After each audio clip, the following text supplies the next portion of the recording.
राय नाज़रीन, एक बार फिर से आपको लिए चलते हैं रुकने पार्लियामेंट एमआईएम सदर असदुद्दीन ओवैसी की प्रेस कॉन्फ्रेंस पे। सबसे पहले तो मैं ही बोला ना, आप लोग देखे होंगे कि मैं तो जुम्मतुल विदा की तकरीर में जो ऑनलाइन पर हुई थी उसमें मैं इस बात का जिक्र किया, आज भी कह रहा हूं कि 5000 से ज़्यादा चीन के सिपाही इंडियन टेरिटरी पर कब्जा करके बैठे हैं।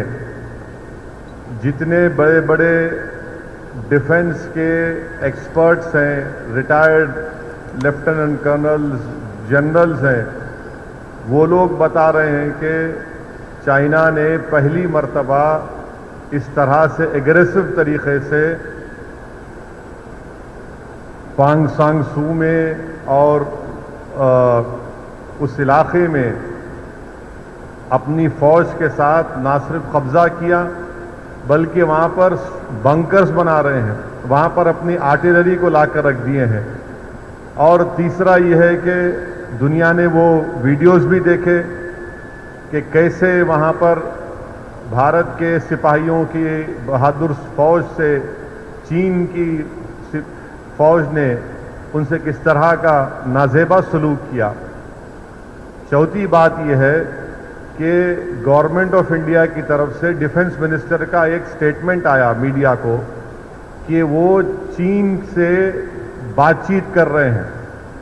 हम ये पूछना चाह रहे, क्या बातचीत कर रहे हैं आप? बातचीत अगर कर रहे तो क्या बातचीत कर रहे? क्या आप इस बात को मानने को तैयार है या नहीं है कि चीन भारत की जमीन पर कब्जा कर चुका है? और बातचीत क्या कर रहे हैं आप? बातचीत तो यही करना चाहिए ना, बोलते क्यों नहीं फिर आप? और फिर यूएस के प्रेसिडेंट बोलते कि प्राइम मिनिस्टर का मूड के बारे में बात करते हैं, मगर प्राइम मिनिस्टर देश को, कंट्री को नहीं बताते कि चाइना से क्या बातचीत हो रही है। कंट्री को कॉन्फिडेंस में लेने की जरूरत है।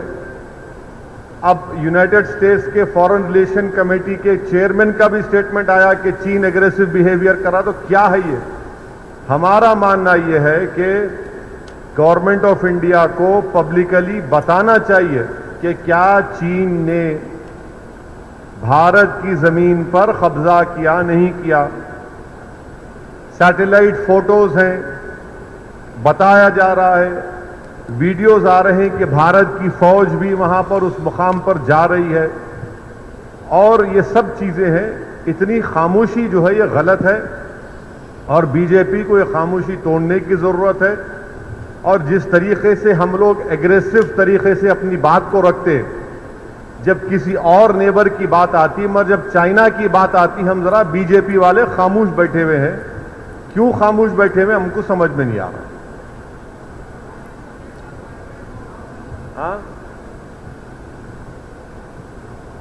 Sir, what is your take on 5.0 lockdown? Why are you criticizing the lockdown and again?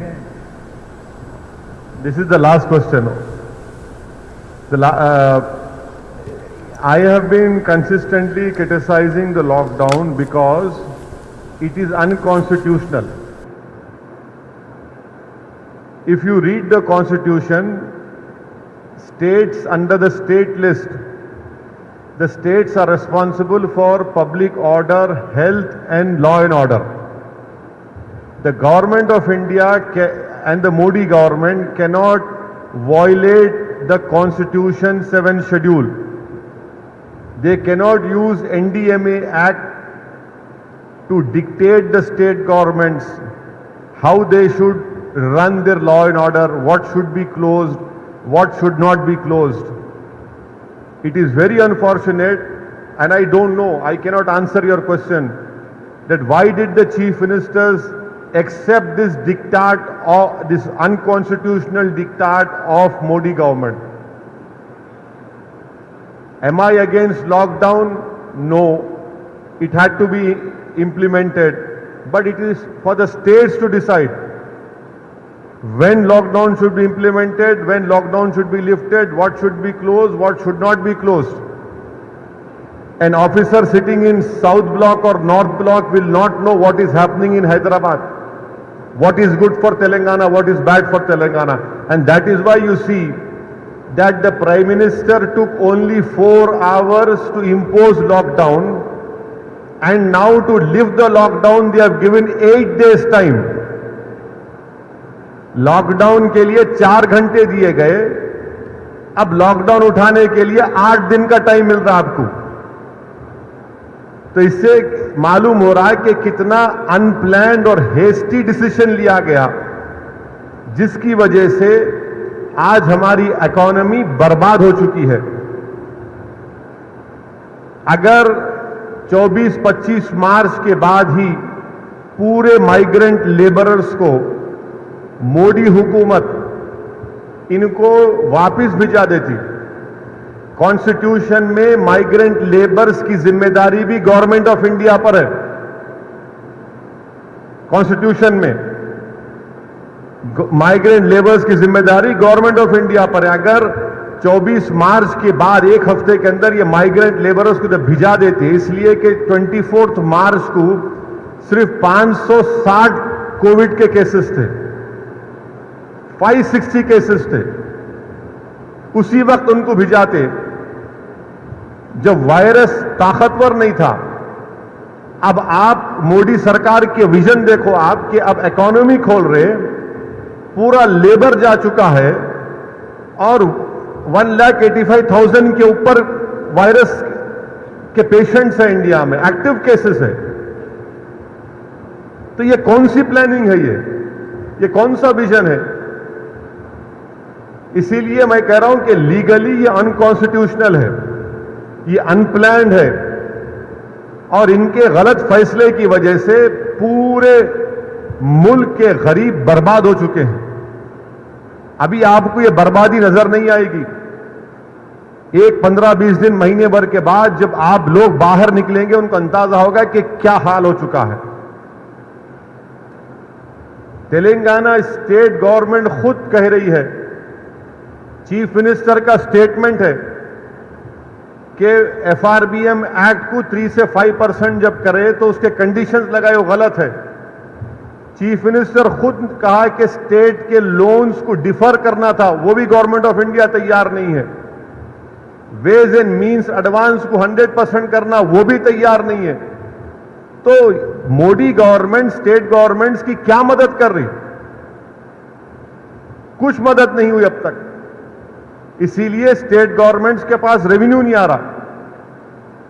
Chief minister और तेलंगाना गवर्नमेंट का स्टेटमेंट आप लोग देखे होंगे, आप मीडिया कॉन्फ्रेंस कवर किए सीएम की, जिसमें तेलंगाना सीएम ने कहा कि तेलंगाना को 11,000 करोड़ का रेवेन्यू आता था महाना, अब वो जाकर 1200-1100 करोड़ हो गया. 3,000 करोड़ तो खाली तनख्वाहें देने को जाते हर महीना स्टेट गवर्नमेंट. तो मोदी गवर्नमेंट क्या सपोर्ट कर रही स्टेट गवर्नमेंट्स को?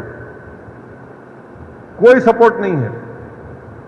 और ये जो 20 लाख करोड़ का ये जो बजट इकोनॉमिक पैकेज अनाउंस किया गया, उसको मोदी गवर्नमेंट ने कहा कि 10% ऑफ जीडीपी है. वो 10% नहीं है, वो 1.6% ऑफ जीडीपी है.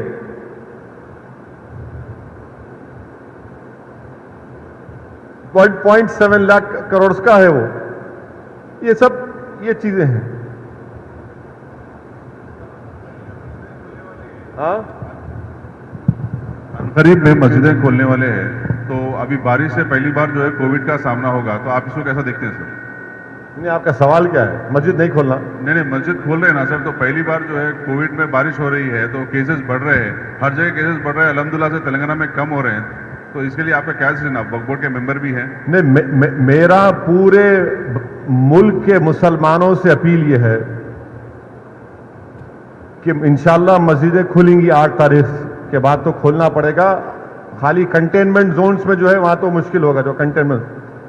मेरे पूरे मुसलमानों से अपील यह है कि हम तमाम को एक पॉलिसी और एक उसूल बनाना चाहिए कि हमारे मस्जिदों में जो 65 साल के ऊपर ज़ईफ हैं, उनको हम रोके कम से कम 1 जून के पूरे महीने ख़त्म होने तक, क्योंकि उनके जिस्म में इम्यूनिटी कम हो जाती है. मुख्तलिफ खुदा न खास्ता अगर उनको डायबिटिक है, बीमारियां हैं तो बॉडी में वायरस से मुकाबला करने की ताकत कम हो जाती है। तो मैं ये अपील कर रहा हूं कि 8 जून को इंशाल्लाह तो खुल जाएंगे, मगर कम से कम जून के ख़त्म होने तक हमारे जो 65 साल के ऊपर जो ज़ईफ़ अफराद हैं उनको हम समझाएं।